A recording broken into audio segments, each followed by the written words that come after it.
we but mirror the world. All the tendencies present in the outer world are to be found within us. If we change ourselves, the tendencies in the world will also change. This paraphrased quote from Mahatma Gandhi is the basis of the program you are about to hear. I'm Daedalian, and this is Shining Stars, a program dedicated to searching out and bringing attention to individuals and organizations that are fostering positive change within our community and within our world.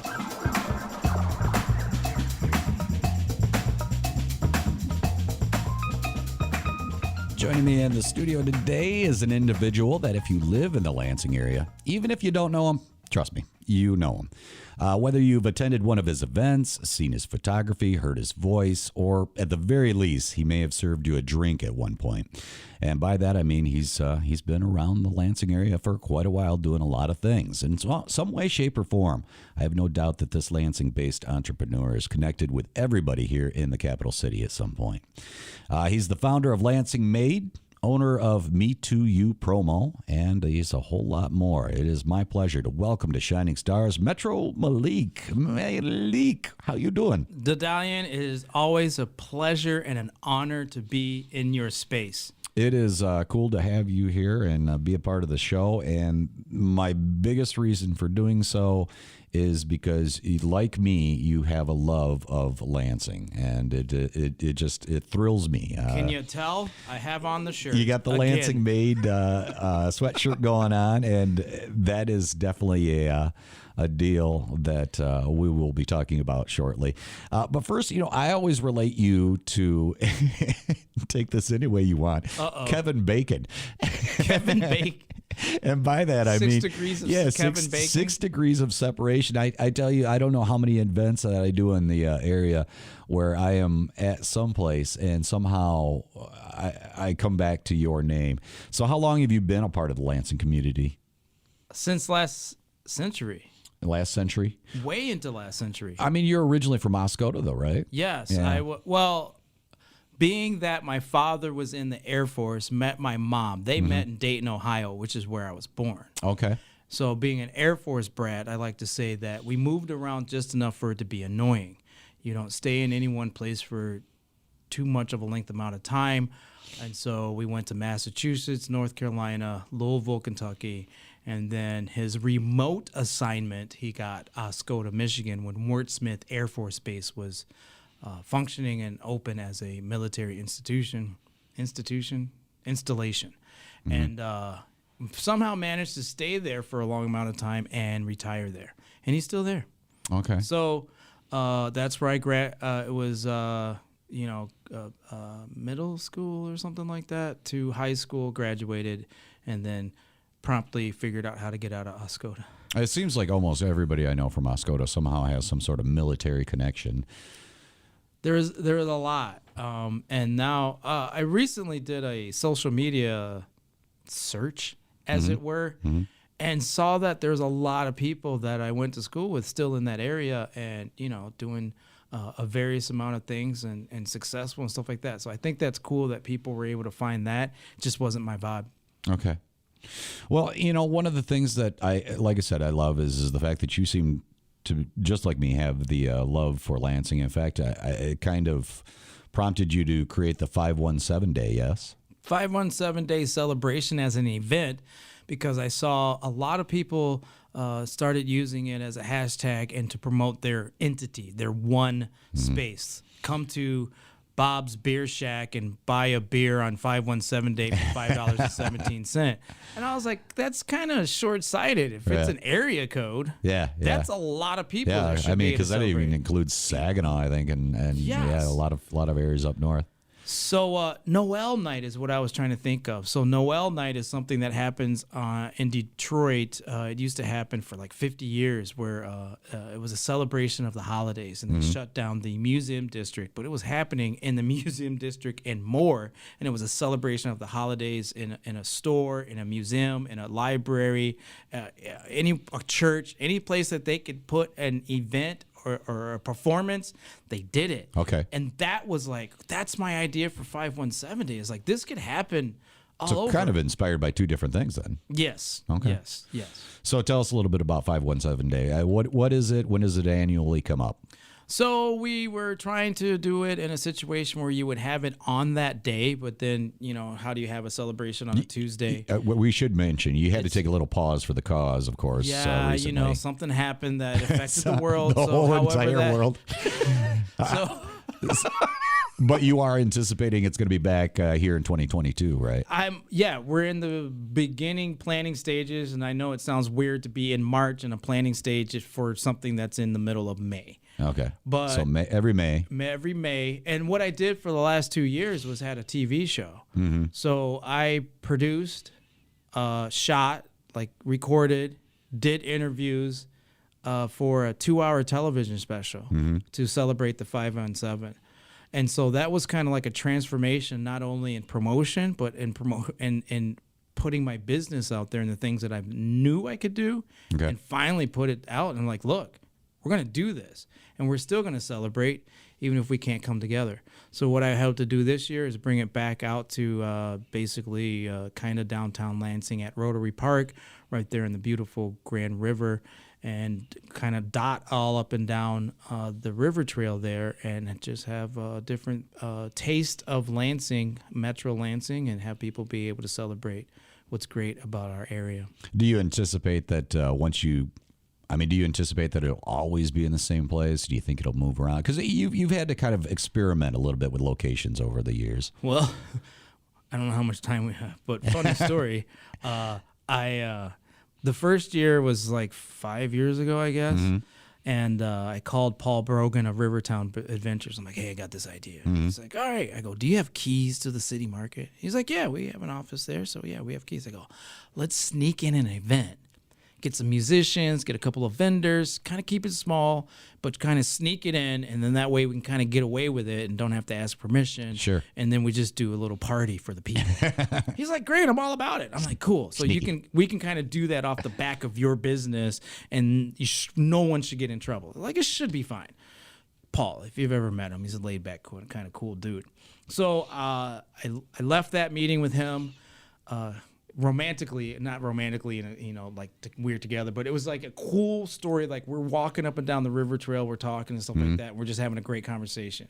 Actually, it was in Reeltown, and so why I say that is because it was a cool backdrop. If there was ever a movie, this is that point where oh, that happened. This is what right? happened. Yeah.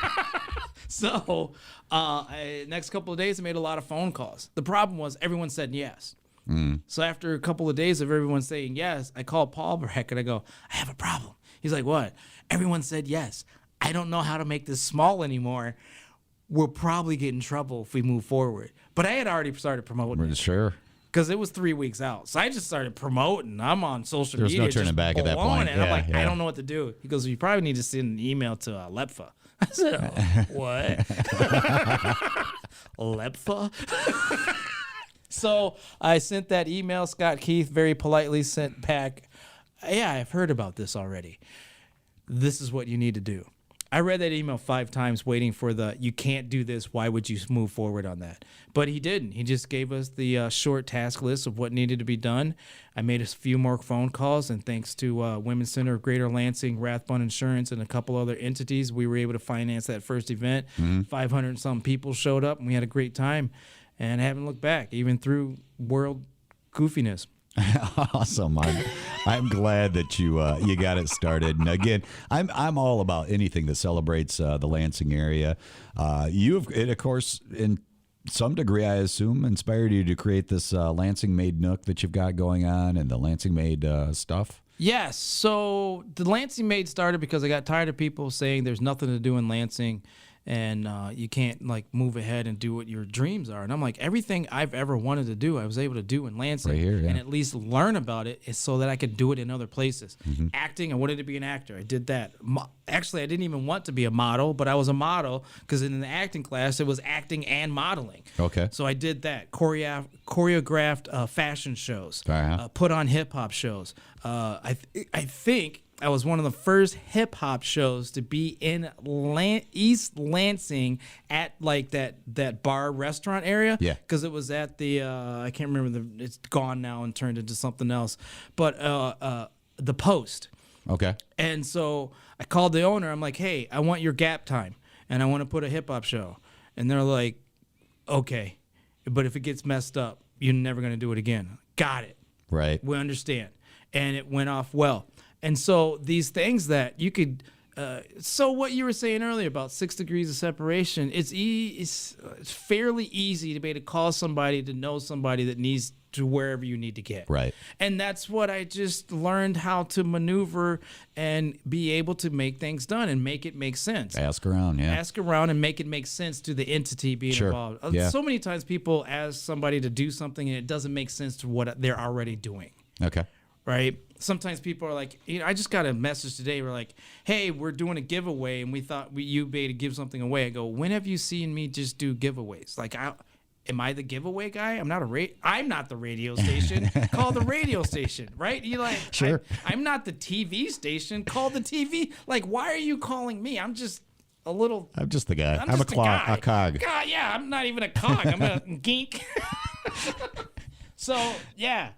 I don't even know what the question is anymore. I get excited. I know you do. I know, but that's the beauty. It's like I said. Ever since I've known you, you've just always kind of had this positive vibe. Do you feel like positivity, is it a learned behavior, or is it something that some people are naturally born with? It is both, in a sense that I look at my babies who are now 4 and 19 months. They're happy kids. Yeah, they're happy. Yeah. Until they're not, but we lean into the happiness. So it's almost like we learn the negative behaviors. Yes. Yeah. And especially the little one, like he's the happiest dude ever until he's not, and he'll kick a door. But in general, he's happy, so we lean into that. And so what I've observed in my gray hair of the length of time on Earth is that we can get caught up in the negativity, and it becomes a perpetual cycle. And you got to relearn that positivity. And I've had to do it myself. So if I speak about it, that means I've gone through it. And I spent 1 year of practicing the word no, and then I spent the next year practicing myself to open up to possibilities and ideas. Because I was in a very depressive, angry state for a while, and I woke up, it was basically quintessential. Yes, I woke up one day, I go, what is going on? Yeah. This is not my natural me. I feel sick to my stomach all the time, and I don't know why. So I evaluated my environment, the people who I was around. I'm like, wow, all this negativity, it's influencing me. Right. And I deleted people from my phone. I didn't talk to certain people while I was at work. It was a hard cut after that year of practicing no. And then I said, all right, now I'm opening myself up to possibilities. And you still have to maintain that. You can't train for a marathon and then quit a month out. Did you allow yourself to reconnect with some of those people that you cut out, though? On my terms. Yeah. That's fair. I'm just curious. And I mean, it seems to be the same perspective I have, where it's you're kind of born with that positivity, and then you lose it. You gotta relearn how to do it again. Right. And, well, a toddler doesn't know no. No. If we thought like young people, I mean 5 years and younger, and had that tenacity, imagine what you can accomplish. Certainly, because a baby is not walking. Okay. It falls and falls and falls and falls just and falls and falls and falls and falls. The next thing you know, you're like, how did you get on top of the refrigerator? Yeah. The 18 months. And get off that refrigerator. And now I'm going to put that negativity in you. Right. But we try to tell, look, we're not telling you not to do something for the sake of not to do it. We're worried about your safety. So we want you to be safe. The 18-month climbed a ladder to go to a slide, and I was giggling. And I sent a picture to the queen of the corner house, my wife, and I said, kid don't know what he's not supposed to do. The slide is for 5-year-olds, and he's climbing up and down it. Yeah. He just doesn't know. And he had a grand time. Was I standing there the whole time and nervous and everything? Sure. Of course. Yeah. But once he figured it out. But you gave him that opportunity to explore. Right. And that, and that's kind of it too, is it's a matter of you said it when trying to let the child explore, but when you have to put that no in there and say, no, I love you and I value you, Right. but trying to convey that without going, what are you doing? Right. Don't do that. Right. Because that just then puts that negative vibe where it's like, what did I do wrong? Right. And they don't know. No. You can't explain a concept to a 4-year-old. But imagine if you have years of experience of living life on Earth and then took that 2-year-old energy of this is always going to be yes. Right. You will conquer the world. Yep. And have no idea that some of the stuff you are going to do. Yeah, but and it's like you said, it's the failure and not letting the failure get to you. Just going, I'm going to do this again. I don't care. We know the cliches. It's not how many times you get knocked down. Right. It's how many times you get up. We Yep. know the stuff. Yeah. We just don't look at the meaning of each word individually and how they're the put together. relearned positivity. Yeah. Yes. So what is your definition of positive change? I'm not. How does it relate to what you do as well? And that's the thing is you and I have talked about this before, and you're like, it's not really my goal. And I'm like, it is your goal without you even knowing it. Because you do it. I've seen, you follow this Malik on Facebook or anything like that. He's putting out good vibes about the different nonprofits, things that are happening here in the area. So, again, tell me your definition of positive change and how does that fit into who you are and what you do here in the community? So, how easy would it be to spend 30 minutes or however long this is and talk about potholes? Right? It'd be real easy to talk about potholes. Here in Lansing? Yeah, we can do that. Real easy, right? Yeah. How easy? I complained about the parking situation here. And the reason why I complain about the parking situation here is because I don't have a parking situation like I would in Chicago, Right. LA. Right. I'm like, I want to park right at the door. I had to walk a half a block, right? And once I got it out of my system and realized I'm being really that big of a deal, ridiculous, yeah. I'm First being world ridiculous, problems, yeah. right? I'm being ridiculous, and I'm just gonna spout for 30 seconds about it and then go on. So my thought process is there's a group of that people that are gonna focus on the negative all the time. You're not gonna Right. change them. You're not gonna change them. Who can you help influence and how can you affect the perception of an area? And I've spent the last 10 years trying to flood the interwebs, airwaves, and otherwise with a positive message. Mm-hmm. And so if I see a nonprofit organization, I feel like they could use a hand up, I'm gonna reach back and give that hand up, right? Right. What am I losing by doing that? Am I still working on my craft and video production? Am I still learning how to do audio mixing and stuff like that? I just purchased one of these Rodecaster Pro doohickeys That we got going on here, right? yeah. And I figured out how to connect it to my other doohickey to make the what's it work, right? Right. And so it's helping me do what I need to do and get better at what I want to do. But along the way, I'm like, hey, let me give that gift of my learning over here to help bring things up. And that's why I try to interconnect with different mediums and working with M3 Group and 517 Magazine to do the same thing. I work with WLNS to do the same thing. I'm an independent. I worked with WLNS. I've been doing that for 8 years, but I had my show on Fox 47 because they had a space for it. Sure, right? sure. Then people want to come at me and talk about, oh, you did such and such, such and such. I go, you haven't seen how I operate. You're looking at one piece, and it's a lot going on here. And Right. if you look at just one and then make, people take an encyclopedia out of a thimble of information. Mm-hmm. So let's change the paradigm and let's change the focus and how things are viewed and say, yes, the potholes need to be fixed. However, there's all this other stuff that you can do as well. Right. And if we're bringing in the investment, eventually I think that pothole will be fixed. I don't know. Or not. But it's a matter of how are we going to move forward and are we going to be Eeyore or are we going to be happy about it? Essentially, just positive change, taking the action to actually make that happen. In summary, is kind of what you're saying. And so that does seem to fit into what you do. Yeah. I believe. Yeah. Yeah. And so I'm just one piece. I see other pillars of positivity in the area. Sure.